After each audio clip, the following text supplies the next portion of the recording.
Hey everybody, Gregg Bendian here at the ProgCast. Welcome back to one of the homes of creative music and creative thought, and always trying to look at all the different aspects of creative music on this program, as you know. And today is just such an occasion. My guest today is a new friend, but someone whose work that I've known for a while, but we recently had a chance to work together with keyboardist and composer Neil Alexander. And we also have a guy called Ronald Shannon Jackson in common in our history. And he's a composer, alto sax player, soprano sax, flute player. And I want to welcome to the program Eric Persson. Hi, Eric. Hey, how you doing, Greg? Good to be here. Thanks for having me. Thanks so much for being here, folks. This is something that we've been doing recently for patrons. After we sign off, Eric and I are going to do a lightning round where I'm going to pepper him with some names and some albums and things, and he's going to give me just sort of brief answers. And this is kind of a fun thing we've been doing recently. If you get on board with the patronage, we really do appreciate it. You can get on for as little as $5 a month if you enjoy this kind of content, and we really enjoy getting into this on a deep level with some of the great creators. So, Eric, I've been checking out your stuff and your history, and I'm so curious about growing up in St. Louis. What was that like for you? What was the music scene like? Tell me a little bit about that. Mm. Yeah, St. Louis was it's historically, it's on the river. So a lot of music is come there and left out of there. It was a lot of talented musicians. My father was a saxophonist. He started me off early, and he took me around to the clubs after the first time he took me to this one place called the Moose Lounge. And that was one of the main jazz spots in St. Louis. Hmm. So he took me there, and I remember the first concert he took me to was Count Basie, the Count Basie Orchestra, and it just blew me away. It was. I'm actually surprised that I didn't go that route. Like playing in big bands and that sort of thing, because I loved it so much. It was a great time to hear Count Basie, and he actually had Freddie Green in the band and Jimmy Forrest and a lot of the greats. So Did he have Duffy on drums? no, he had Butch Miles. Oh, yeah, Butch Miles. Oh, okay. You're there. That's a great Oh, time to be there. oh man, it was.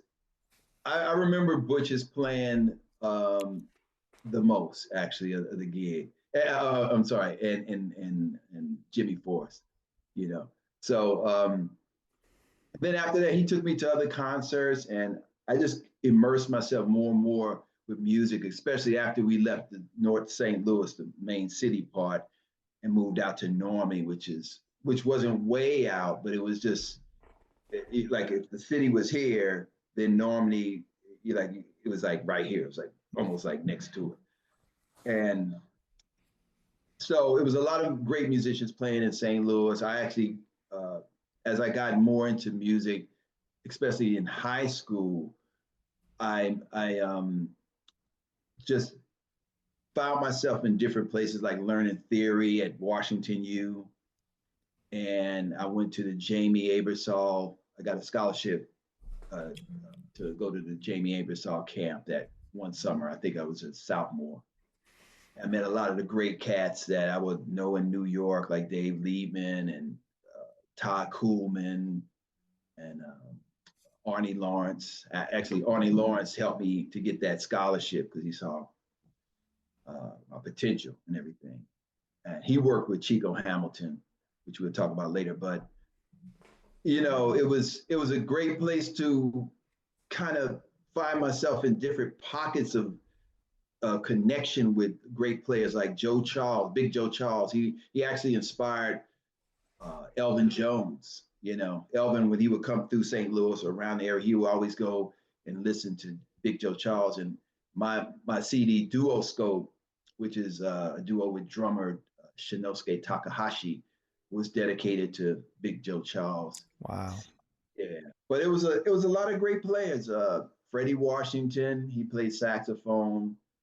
Um, uh, I was just talking about him earlier. Jimmy Sherrod, he inspired me as far as composition. He's nice tenor voice. Mm. My father actually had a really nice tenor voice too. A guy named O'Hara Spearman. Just a lot of great cast. I could go on, but yeah. Well, it's interesting to me because, and that's why I ask, because regional stuff that goes on is so interesting for me. Yes. And that scene that you're part of at that time where you're touching on some of the greats of that region. And certainly, you know, those kinds of players don't often get out of St. Louis area. Mm-hmm. You know, Pat Metheny talks about this too. He's like, some of the best bop players never left that area. Yeah. You know? Well, that's the thing. That's the thing is so many, I think every city has a master or two or whatever, you know, maybe Cleveland, Cincinnati, Dayton, you know, guys who, like you say, they mastered the music but they never said New York is the place, you know? Right. That's interesting. Yes. That's very interesting because it doesn't have to be the place. And you find out all these cool players that like Ike Day. This is a drummer that Herbie talked about from Chicago that influenced Tony that people never heard. You know, and so that kind of stuff is interesting. So when you were coming up, who were really your models? Who were your favorite players or composers? Mm-hmm. I mean, I listen to everything. Like, actually, I hear guys who play, and I say, okay, I could tell who he listened to. Like, he was basically into Cannonball, and he was into hard bop, and he stayed in that. But I was listening to everything. I was listening to, and actually, I listened to stuff out of order. So I was listening to let's say, Coltrane, like 60s Coltrane and Dolphy. But I was also listening to like Jackie McLean's bop stuff and his modal stuff. Right. And then I made my way to listen to Woody Shaw, McCoy Tyner. Those are guys who like I really just connected with and loved what they were doing. So I was listening to Charlie Parker and late Coltrane, you know, and that allowed me actually to when I wanted to come to New York, I was already ready to play with a Ronald Shannon Jackson. You know, it wasn't like, oh, what is this? I can't handle this. This is scary. It was like, okay, I like the energy. I like the feel of this. I want to go into this and see where it takes me. Yeah, and it's so interesting that with your lineage that you landed in New York in what I think the Decoding Society for me is one of the post, if not the greatest post Ornette electric band. That's yeah, go ahead. Yeah. No, just to say, you know, I haven't talked about that music a lot on this program, but it was very important to me at the end of high school, turn into the 80s, and Eye on You came out. And, you know, Shannon was on the scene and we went to see that shit. And it was Vernon and Byrne.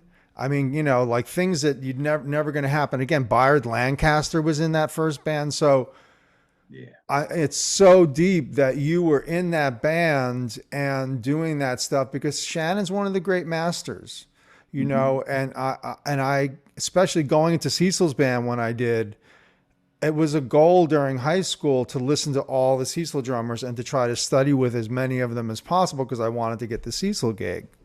Oh. And so from the time I was 16 or 17, so, you know, Shannon was around and he would let you ask him questions and show you things. And so he was big for me in that. And then, of course, the idea of rhythm that he brought to everything, but certainly to Cecil's music. And then Ornette's music, and then and as well Ornette's music, and then really The Eiler stuff, which I'm still just coming to terms with, because again, going backwards, like that Right. stuff wasn't really widely available until the box set came out, which I pulled out, and it's back there, folks. So, Is Shannon on that? Shannon's complete Eiler performances are on this box set. Yeah. Oh, okay, great. Which I didn't know. Like the Coltrane funeral, I think he's on that, or is it Beaver Harris? Please don't make comments. I'm sorry if I got it wrong, folks. But yeah, that whole thing of how did you feel about? Well, were you pursuing the Shannon gig? Did you get recommended? What was going on when you go? I can deal with this. Okay, so you said something that's important, and I think it's probably more important to mention it for young musicians right now. See, like you said, that you basically targeted Cecil Taylor, and I think a lot of guys, they come to New York and they just wind up being like, "Oh, this place has a lot of great musicians. How do I survive?" And a lot of guys get washed away because they don't really figure out their place. And so it's actually very good that you came to New York and said, "Hey, I wanna get in this guy's group. I relate to him. I relate to his music." And I think a lot of guys don't approach it like that. But as far as me, the thing, Shannon's gig came about because I rubbed shoulders with Joe Ford, the saxophonist who worked with McCoy Tyner. Were you with McCoy at the same time? Well, actually, he referred me to McCoy's big band. So when he couldn't make gigs, I made those gigs, and I was actually happy that he could make quite a few around the mid '90s. So yeah. So anyway, so he told me to come up to Small's Paradise, a club up in Harlem, and sit in with the violin player. And so I guess he had talked to, the guy's name was Akbar Ali. Right. And he said, "Hey, you want to play these tunes?" I didn't know the tunes, but I read them on stage. I was like, "Oh, okay, I like this," So I'm playing everything. And so I gave him my number and everything. And he said when the gig opened with Shannon, he immediately thought of me. So I get a call from Akbar saying, Shannon, needs me, something happened with the other saxophonist, and that we were preparing, though they were preparing to do a Midwest tour. So I said, I'm available, even though I had a job at the time. I went down to J&R Music, and I bought Shannon's latest CD at the time, which was Man Dance. Man Dance, yes. Yes. Yeah. So I went in the store, bought the CD. I'm sorry, not CD, cassette, because I had my Walkman. That's Yes, sir. Back scrambling on Google. What is a Walkman? But I put the cassette in, like I came out of the store and immediately tore the wrapping off, put in the cassette, pushed on, and I remember I was like, "What is this?"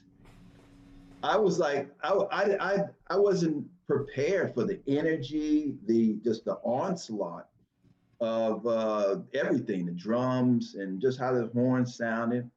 But I mean, to this day, I think is one of my favorite albums of Shannon's. You can hold these for me. The first three, if I'm correct, is going backwards. Before that, Man Dance is Street Priest. Mm-hmm. Street Priest is a motherfucker.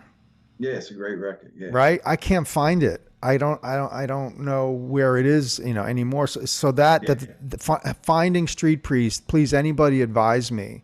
But I did find Eye on You is on YouTube, and then there's gigs with you guys, videos. So everybody, if you're not familiar with Ronald Shannon Jackson's Decoding Society, all of the stuff is worth checking out. But there really is an amazing intersection there where this guy has the musicality. And we should also say Shannon, like yourself, was a flute player, right? Yeah, that's what he wrote all his melodies off of, and actually The record I did with Shannon called Texas. It's also got an alternate name called Talk Eye. I believe that was the first record I played flute on, you know. So he actually introduced my flute playing, you know. Was that his son's name? Talk Eye, yes. Yeah. Oh, I remember now. Oh, Yeah. wow. Yeah. We're still in communication How is he actually. doing? Yeah. He's in Yeah, he's Texas? doing good. Okay. No, he lives in New York. Right. Uh, yeah, he lives in New York. But the music for me, I mean, it was new to me. The energy was new, and it was I had a long curve of learning with Shannon because I mean, I have some tapes like from the first tour I did with him. I'm like, wow, that's really good, you know. And then I hear stuff later, and I'm just like, hmm, uh, why was it good on that first tour and then it wasn't as good to me later? And what it was just that we played different venues, and if the venue's monitor system wasn't as good, the sound man didn't know the music and how things, you know, for me, it was a lot of struggle, you know, because you know Verdon played loud, and then sometimes we had, you know, two basses on occasion, but it was How, something let me for ask you this. I'm sorry to interrupt, Eric, but I know everybody wants to know how loud was Shannon? Shannon was a very loud drummer, and he put his drums in the monitors. So if you can put those two together in your mind, it was a definite onslaught. You know, I was getting it from two sides of the stage. Yeah. Ooh. But you know, it was a great experience, and it kept getting better for me, you know. And I was able to, well, Shannon pushed me into playing baritone sax in the band. Great. Yeah, yeah. So that was something I was dealing with for a while, and I played electric sax in a sense that, you know, I had the clip-on mic and I went into my module and whatever. So that was also something I was added to the group. Um, Well, Vernon, he but has to play banjo, right? oh yeah, Yeah. Vernon, I think he usually had about three or four Yeah. instruments, you know, when we played on the This is stage. again another cool thing about Shannon is the orchestrations were really well thought out. And I was just listening to something on might have been Mandance, but the bass part was so clearly delineated and doubled, and you could get the idea like, oh well, that's a part that is when you have multiple players Hmm. and you're using the band. I think I learned a lot from listening to that in high school. The way he used the guitars, the way he set up the bass, the way he set up his parts, Yeah, and yeah, how important his beats were to these yeah. things. And he'd keep it simple sometimes, and sometimes it would be really cool tom Hmm. parts.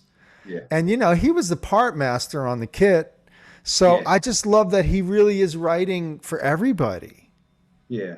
I mean, we rehearsed a lot. You know, when we had performances, we usually rehearse like a week for that one Yeah. performance. You know, and so Shannon would already come in with the chart, the lead sheet or whatever, Mhm.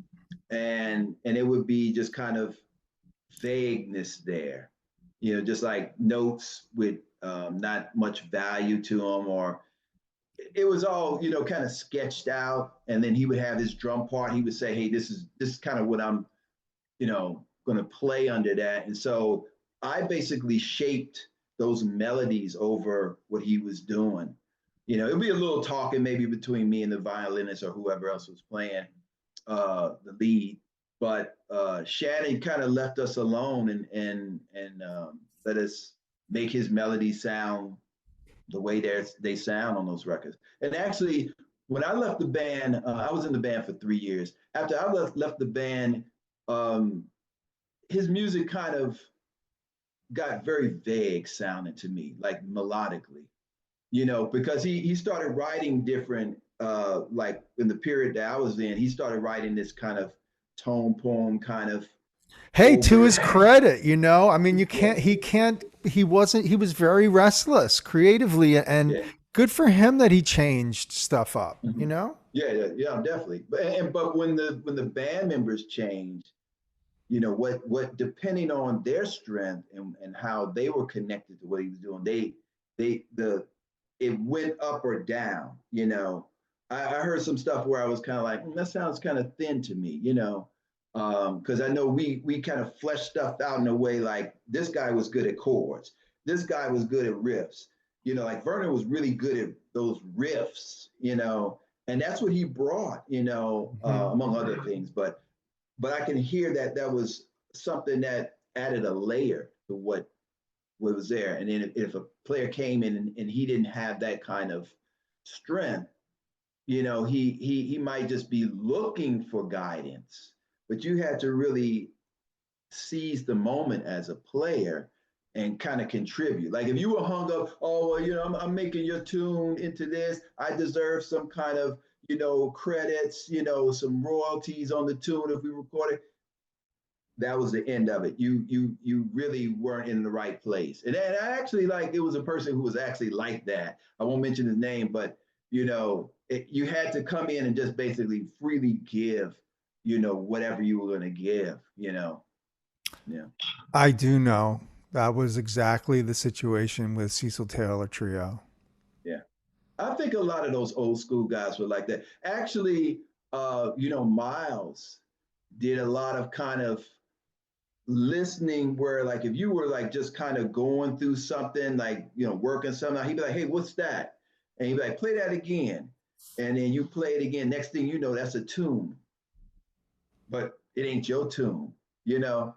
And I think I remember even working with Chico Hamilton, we'll get to that, but uh I went to a party once and this guy came up to me. We were just talking at the party. And he said, well, what do you do? And I said, well, I'm a musician. He said, oh, really, a musician? He said, do you working around town? I said, yeah, I'm actually, work with this drummer named Chico Hamilton. He said, Chico Hamilton.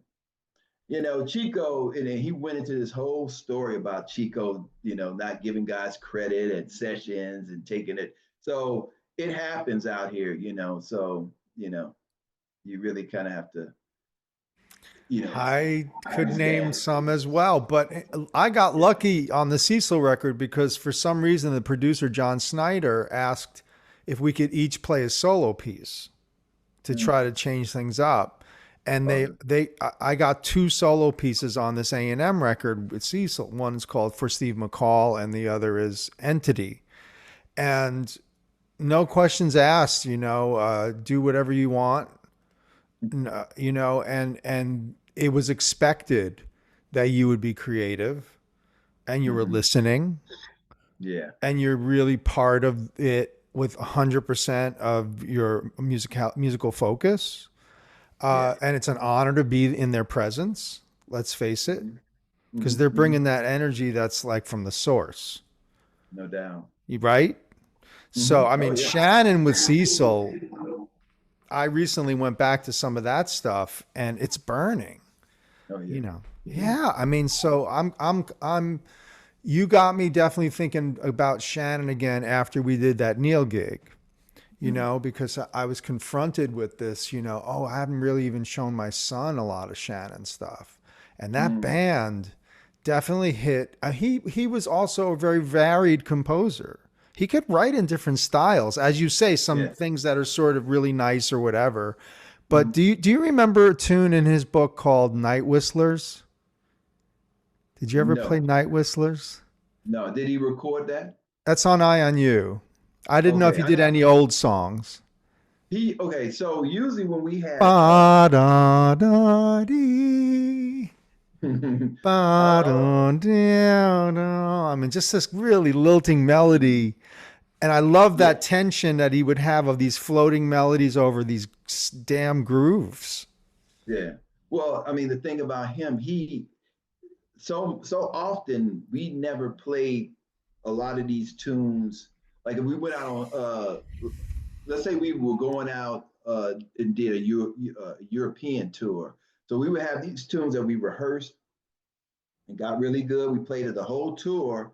And after that tour, we might not ever play some of those tunes again. Some of the more better or favorite tunes we might, like he had a blues, like a fast type blues that we did on a Decode Yourself called Tricky Vic. And that wound up being like a kind of standard tune that we got to and ended sets for a while. But a lot of tunes kind of came in and came out, and because he was writing a lot, Yeah. and so the next tour would be like a whole bunch of new stuff we had to learn. And Shannon didn't like us to read on stage, or he actually forbid us to read on stage. So it was always a lot of cramming, it was cool. I mean, that's really ideal, right? You don't want to have to be reading on a tour because by the time you're comfortable, you don't need to read. So you might as well just try to Yeah, get it out of the way, yeah, you know. But that's so cool, and the fact that you could explore within that band, and yeah. it's like I tell people, it's like Cecil never told me what to play or what not to play. Mhm. Yeah. He might have said something like, it's loud in here, watch your volume, but that was it. Oh, he might say that. That once Okay. it was in Victoriaville, but it Mhm. was it was interesting because that was really, other than that, it was usually he'd say nice things like, you took care of it, and Mhm. you really brought this, and so, like with a lot of band leaders too, when you don't hear anything, that's good. When Mhm. you'll hear about it if it's not. Yeah. Yeah. Makes sense. Makes sense. So I have to tell you, or ask you, do you know another Chico Hamilton retiree, Glenn Alexander, a guitarist? Yes. Yeah. So he told me some Chico stuff, which you can confirm or deny, but please tell me your Okay. Chico stories. You know, there are quite a few Chico stories. Some I can't even say. Understood. Yeah, but I mean the thing is, I got with Chico, and it was a guy named Marty Ehrlich who was coming out of the band, Sure. and he said I met him at a gathering, and I didn't know him. He's actually from St. Louis, my hometown, Right. and we were talking, and then he said, "Yeah, actually, I'm playing with this guy named Chico Hamilton, his drummer, and I'm ready to leave the gig. You want it?" And I was like, uh, "Yeah, of course. I mean, yeah." I was like, "Is that how it works? You just pass gigs like that?" But I said, "Yeah, definitely. I definitely want it." So uh, he gave Chico my number, and Chico called me a couple of days later, and I went over his house. Basically, did some basic stuff. It was just him and me. Uh, I think Chico just like mainly if he liked you, you were more than halfway there. Now you couldn't be sad, but it was more like if he dug you and he thought he could travel with you, you were probably halfway there. And he actually said he never fired anybody. People fired themselves. So he had a very flexible kind of, thing. He wasn't tight about those kind of things. But, I worked off and on with Chico for like 15 years. Wow. So I did 6 records with him. So Yeah, you did. yeah. Now, was he looking for any of your tunes to be included? Yeah, actually, he was the first, yeah, he was the first artist to play and record any of my songs. Actually, Shannon didn't record any of my music. He wasn't interested. And so that was kind of the missing link with that gig. But behind the scenes, I was doing a lot of recording actually because I had this in my mind that I was going to get a major label deal.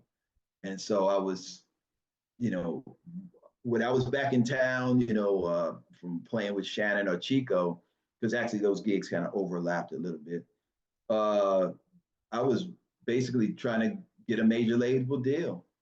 It didn't happen. My first records came out on Soul Note, but you know, Chico, yeah, he was the first one to play some of my tunes. That's cool. And did you have a hand in arranging in his band, or what was the sort of the mode of that band? Definitely a totally different way of working. You know, Shannon's thing was like grinding it out for all these long hours up to the time we were recording or touring. Chico, he did like an informal rehearsal where it probably was 2 hours at the most. And basically, you brought your chart, we read it down. He might make a suggestion, but it's pretty much the way you brought it in was the way we're going to do it, you know. And that was kind of it, you know. When you were working with Dave Holland, what was that like? That was a great experience in that he did play a couple of my songs. We didn't record any. This song of mine called "The Ringleader." I was hoping that we were going to get at least on the record I did with him, but it didn't. But you know, we played mostly his tunes. You know, his songs. Some songs were, you know, had some odd meters. Some had, you know, were some older pieces that, you know, had some, you know, freeness about them, some openness. And I thought that was some of the best stuff that we played. Like it was one tune we played called Rivers Run. And it usually went about 35 minutes, but it was always where at the end of it, we were all like looking at each other like, oh, did we just do that? You know? So it was great for me because that although I would occasionally write things with some odd meters or mixed meters, you know, it was the first gig that I was a part of where that would come up more often than not, you know. Who were the Yeah. drummers? While I was there, Gene Jackson was the main guy, and Billy Kilson also. He would sub for Gene, and he wanted to take it over for Gene after we both left. So, yeah, great musicians. Steve Nelson. Steve Nelson, yeah, he was the vibraphonist. Yeah, Yeah. I learned a lot just listening to, you know, those guys. You know, like, you know, just listening to Steve, how he paced his solos. You know, I learned a lot from Coleman. Steve Coleman. Nelson. Oh, was Steve Coleman yeah, in? Steve Coleman was the altoist right before I did. Oh, you came in right after that. Wow. Okay, cool. So actually, I'll tell you a brief story. So I was doing some recording in New York City, and the leader decided to take a break, and we went down to the village and, you know, to get some food and just kind of walk around a little bit. And when we were down there, I ran into a bassist who told me that Steve Coleman was leaving the band, leaving Dave Holland's band. So I said to him, hey, you know, can you get Dave Holland's number for me? So he said he would. So a couple of days later, he called me, gave me Dave Holland's number. I called Dave up, and I was still young, and you know, I didn't have any of these blocks, you know, like, oh yeah, that's not, I should be afraid to call this guy. You know, he's been around. So I called Dave and I said, hey, you know, my name's Eric Person. I play alto saxophone. I got your number, and I think you like what I'm doing. I heard that Steve Coleman was leaving the group, and so he was like, "Oh, okay." So he said, "Maybe we could do some playing." I said, "Yeah, that'd be great." And so he said, "You know, I'm gonna come into the city next week on Wednesday. So would that be a good day for you?" I said, "Yeah, sure." So I was waiting for his call. He didn't call. Wednesday went by. I was like, what's up with that? So I called Dave back and said, hey, you know, Eric Person. He's like, oh, okay. Hey, Eric, sorry, man. It was been really busy. I didn't come in. And so what about next week? Same day, Wednesday? I said, sure. And he said, okay, I'll call you the day before and give you the address and we'll play next Wednesday. Okay. Same thing happened. Wednesday went by, nothing. So I said, okay, calling this guy again. Hey, Dave. Hey, Eric, man, I am so sorry. Like I said, stuff, really busy. Let's try one more time next week. Boom, Wednesday. Same thing. So I said this, you know what? I'm not calling this guy no more. He's doing this on purpose. He's had the gall of this young cat calling me. And so I didn't call him. I just said, this was a dead end. But strangely enough, about 6 months later, he called me up and said, hey, it's Dave Holland here. We talked a little bit, some time ago. I was like, hey, Dave, and he said, can I come over to your house and we do some playing? He said, yeah. I said, yeah. And so he came over. He had a stack of tunes. He'd pull out things. I would just read them straight down. And he liked what I was doing. I guess he wanted to hear more. But he said he was going to send me some more tunes the next week or something. So I actually called his wife at the time and confirmed that he was actually going to send something to me, which he did. And then we actually, that band rehearsed I guess every month for like about 3 months till we did our first gig at the beginning of 1994, So it was exciting, work with a guy on his level and, working with these champions of the music is always validating, for a musician. So all the work I've been putting in, after having been in New York, like 12 years at that point, was coming to fruition for me. But I think we agree on this concept of, well, if you want to be in it, you have to make yourself present, and you also have to be able to back up what you say, because that was definitely in the case of the Cecil thing. It was, hi, Mr. Taylor, I'm a big fan of your work. Are you a musician? Yes, I play percussion. And I think I could contribute something to your music. Just very respectfully, just straight like that. And, and he said, when can I hear you? And I said, next week, my group is playing at the Knitting Factory, and he came. So, it's like, that's the thing. And then other people said, oh, I heard about you from Cecil. So it was interesting how when those guys really do give you the platform, it's a really incredible opportunity, and it's just such you're right, a validation. Like I guess I'm doing something right, because then Max Roach heard me with Cecil. Oh, that's a funny story I can tell you. Max heard me with Cecil because his quartet was doubling with Cecil's group in this Brazilian tour, and Max had been playing duo with Cecil. Right. So I get introduced to him by John Snyder, who says to John Snyder says to Max, Gregg's drummer with Cecil, he transcribed a lot of your solos, which was true. And Max goes, oh, really? Which ones? And then I said, well, like, now's the time. And then we started singing his drum solos together, his recorded solos. And from that point, I was cool with Max, and Max was cool with me. And it was like, wow, what an opportunity to just be around this guy and look and listen to him joke around with people. He was always happy. Yeah. His band was cool. I mean, to get to see Max like that. And then when he heard me, he said, you played your ass off with him, and I know how hard it is to do that, but you had a strategy, and that's how I do it. You have to have a strategy. Okay. That blew me out, because I think that it's like all distilled down to that thing. Like, when you're going to go with somebody's music, what are you bringing? How are you bringing it and still respect their music, right?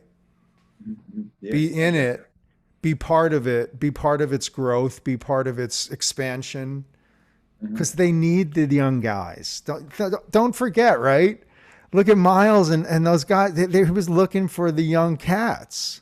It's true. I'm looking for the young cats right now. Planning my next major projects. I'm not looking for old guys to, for the most part, but someone Yeah. who's vibrant, somebody who's got, who's vibrant and who's got that energy and that real interest to take it. I look for them. I'm looking in them what I see in myself or saw in myself. And if I see that, then that's a cue. If I don't see that, it's probably like a validation that this cat's not gonna work out. I might need him for a gig or something like that, but I'm looking for somebody I can develop, something unique with. And it's doable. Yeah. There's some really good young players out there. Oh yeah. A lot. Thank God. And you You know know. what? They had the internet, which we didn't have, so they know everything. Yeah. It's crazy. Yeah. It's a lot out there now. Yeah. Well, I definitely want to talk to you about a couple other people, and then and then we definitely should talk about what's coming up for you, because I know you got a cool project with Houston Person called Person to Person, and Yes. that's a really fun thing to talk about. But before we go there, can I ask you to be part of the World Saxophone Quartet? You must have been a fan growing up listening to that group. No. No. No. They were actually, and actually, half of that group was from St. Louis. That's why I'm asking. Yeah, Hammy Blewett, he came from, Mr. Lake. Yeah, and Lake, yeah. But I didn't, like I say, I was listening to progressive stuff when I was younger before I came to New York, but I wasn't up on and okay, let me just say I had one Anthony Braxton record that they say was the first time a saxophone quartet had recorded together, whatever. And I think it was those guys, like probably Julius. I'd have to look at the record now. Julius, Julius, yeah. Hammy Blewett, Oliver Lake, and then Anthony Braxton was in there. And I remember listening to that when I was a kid. And I had a record, 360-degree experience. Blewett was in that, but I didn't know their music per se before I came to New York. All that stuff, I mean, New York filled in the blanks, Sure. because I could go and hear guys and people would turn me on this stuff. I would see things in people's record collection and be like, oh, let me check that out. So I was playing catch up on some things and just discovering so many things with New York that I missed in St. Louis. But I was on Soul Note Records, and one of the guys who was working there, he basically bridged the gap for me to work with the World Saxophone Quartet. And actually, I was talking to Blewett quite a bit during the same time, so I guess it was going to happen sooner or later. And and one of the good things about that was, Blewett said to me when he said you got the gig or whatever. He said, I want you to finish this record that we're doing, and I want you to bring in 2 tunes. And so he just was like giving me the freedom to bring in something, and those 2 songs were well received, so I appreciate the gesture. Again, they're looking for the young blood, and that was pretty much the end of that group, wasn't it? No, they went on. They had a guy named John Purcell play with them. Oh, Purcell's after you. Okay. Yeah, and then a couple other guys did it. But it, when you think about the history of a band, which is what they were, even though the personnel changed a little bit. I was actually in that chair that you could consider maybe an open chair. So Arthur Blythe was in that open chair. James Spalding was in that open chair. I was in that chair, and a few others. And now it's, I guess the group is defunct. But they said all they needed to say. If you want to do a saxophone quartet group, you can go to them. And ain't many others you need to hear, but you can go and hear them, and get what you need, and Yeah, they did some damage, I think, even in the classical world for sax quartets. Well, I mean, funny thing is, this manager who was managing them, called his name is Marty Kahn. He said that when he put them in tuxedos, that's when their money went way up. Yeah. They got 10 grand a performance after he put them in tuxedos. So I'm quite sure they did some things with some orchestras. But I mean, for me, I just always like to say Julius Hemphill, and not enough people really realize what a great composer, what a musical mind. Did you have much contact with him?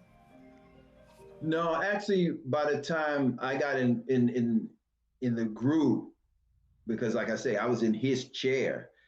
He was already, they had taken a left turn, and they was trying to leave all that behind, and I think he became ill. Yes, I remember. Yeah, he wasn't being seen that much. So, speaking of the masters, Houston Person is a national treasure. Let's face it, and he's still out there doing it. That's got to be a thrill for you to work with him. Man, it's a thrill for me to talk to him. Mm. He's I even tell people, I said, if Houston would have been mentoring me 30 years ago, I'd be on another level. Just I'm talking career wise, some choices I make, because like the choices that you can make out here as a musician, just trying to do your thing, get heard. Sometimes you make compromises. Sometimes you find yourself in places that really are like dead ends. It's a lot of choices that you when you look back, you might say you made some money, but you didn't get much else. So some things I learned from Houston, he has some very clear. He's very clear. Like you can. Well, I'll give you an example. Like you can ask a certain person, you say, "Hey man, I'm thinking about doing this. What do you think?" And that person be like, "That's interesting. Let me think about that. Oh, that's curious. I'm not really sure. Let me think about it." But if you ask Houston, he'll be like, "No. Oh yeah, that's that. Then you should do that." And he'll be like, he's very clear. Yes, no, yes, no. Whereas other guys are like, you might want to think. He don't. That ain't Houston. And so and when I thought back, I'll be like, that was me. I would be like, oh, maybe I could do that. Oh, maybe I should. Or, so you wind up having a trajectory in your career that can be like this instead of like this. You want to go here. So you want to go be very clear and very direct. And I noticed for me, I was very clear about certain things, but certain other things I wasn't as clear. So that inconsistency is what kind of gets you into places that really don't gel with you sometimes. And you know what I mean? And so You learn from it. yeah, you definitely learn from it, but you also lose time. You also lose energy. I don't know how you avoid it. I know what you mean, but it's like He part of avoided it. those He stupid avoided it. boneheaded mistakes, I call them. Yeah. Yeah, but see, he said, okay, I'll give you an example. When I told him, when I tell him, I say, hey, I did this, and this, like working with certain guys, and I said, it wasn't always easy, but he says this. Well, I decided I wasn't taking that approach to my career. When he came to New York, he said, I'm just going to go 1,000% into what I want to do, my groups, me doing my records, and then any other kind of associations fans off of that or comes off of that. But I'm not going to go all in on this guy's project, all in on this guy's project, because actually, when I look back, let's say the early 90s, I was working with Chico. I already left Shannon, but I was working with Chico. And then Dave Holland's gig happened, World Saxophone Quartet happened. So I had three major gigs at one time. But because I went all in on those guys' groups, even though you would say, oh man, you was probably working all the time. Well, the Dave Holland group worked quite a bit. The other cats didn't work so much. And so if you go all in on a guy whose career is not really that hot, you can be not hot because you went all in on their thing. You're kind of waiting for them to work. And even though I always kept it moving, I had a lot of things I was trying to make happen, like with my own bands, and I would also do these gigs in New York with a couple of organizations where I would play in hospitals and nursing homes, and so I kind of considered my day job. Mm-hmm. So I had to keep the money coming in. But again, like I remember when it was times I was only working with Chico Hamilton's band. It was my main group. And if he wasn't working, I wasn't working. If he wasn't playing good places, I wasn't playing at good places. So it's I think when you work with other people, and if you have the idea of doing your own music, you really have to, really work to say, I'm not putting my own stuff on the back burner. Yeah. In some way, shape, unless that main job is just doing it all for you. Like we know of Stanley Banks, he worked with George Benson for over 30 years. That was his main gig. And Chester Thompson with Genesis, 30 years. Yeah. Mm-hmm.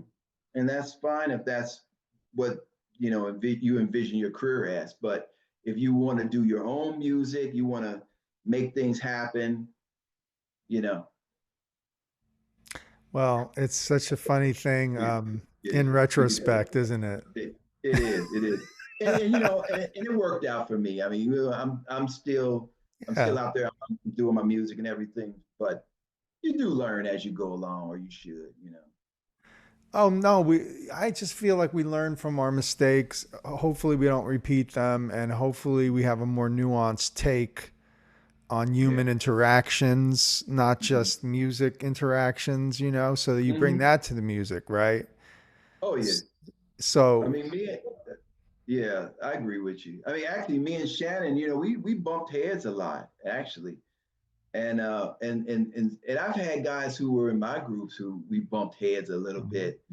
And in some cases I was like, I got to give this cat a little slack. I was bumping heads, when I was in his age, so, sometimes they you just learn things as you go, and then you look back later and be like, well, at least I was given a little leverage to, make mistakes, because you could get with somebody's group and make some mistakes and they'd be like, oh, you're gone immediately, so if somebody lets you make a few mistakes or say a few things out of place, and you not get fired, it's probably a good thing, Well, I've been on all angles of that one. So yeah. Yeah, right. No, it's a per case basis, I'm afraid. No doubt. No doubt. Eric, man, this is fun. It's so good to catch up with you, and please tell people where they can find your music. Oh, no doubt. Okay. Yeah, I'm on, well, people should go to my website, which is ericperson.com, EricPerson.com. And I'm on all the streaming platforms, Spotify, Apple Music, all that stuff, Bandcamp, which I always like to, whenever possible, send people over to Bandcamp, because that's one of the best places to just check out so many different artists, musicians, and then you can listen to a whole record 3 times before you have to pay. So Yeah, it's set up artist friendly, user friendly. Yeah. ericperson.bandcamp.com. Let's confirm that. I believe. Let me just check real quick. Can you see me? You can still see me. Okay. I think that's what it is. Or it could be ericpersonmusic.bandcamp.com. But Google it. Yeah. It's ericperson.bandcamp.com. Yep. Yeah. And you have something coming out with Houston Person? Well, he's on my not my latest CD. He's on my CD called Blue Vision. So he did half of that record, and we're kind of in the planning stages of doing another full release that would show person to person as it is. So yeah, that's in the near future. Yeah. But very cool. Yeah, and my latest CD is titled Rhythm Edge. I'm doing so many things at one time, these days. I'm actually in the studio remixing and mastering one of my earlier CDs too. So, but Rhythm Edge is the one that's out now. Well, everybody check out Rhythm Edge by Eric Person. Eric, it's such a pleasure to have you. Thanks for taking the time. Folks who are patrons, we are going to have the lightning round with Eric where I'm going to pepper him with some questions about some of his favorite stuff. And that's always fun. So definitely join us on Patreon if you can. And we are there. The ProgCast is there. And always thanks for the love. Thank you to everyone that's been supporting this program. We are in our 4th year now. So it's been such a joy to share the cool music and the musicians with you all. So Eric, thank you, buddy. We'll say goodbye for a minute and then I'll hit you back.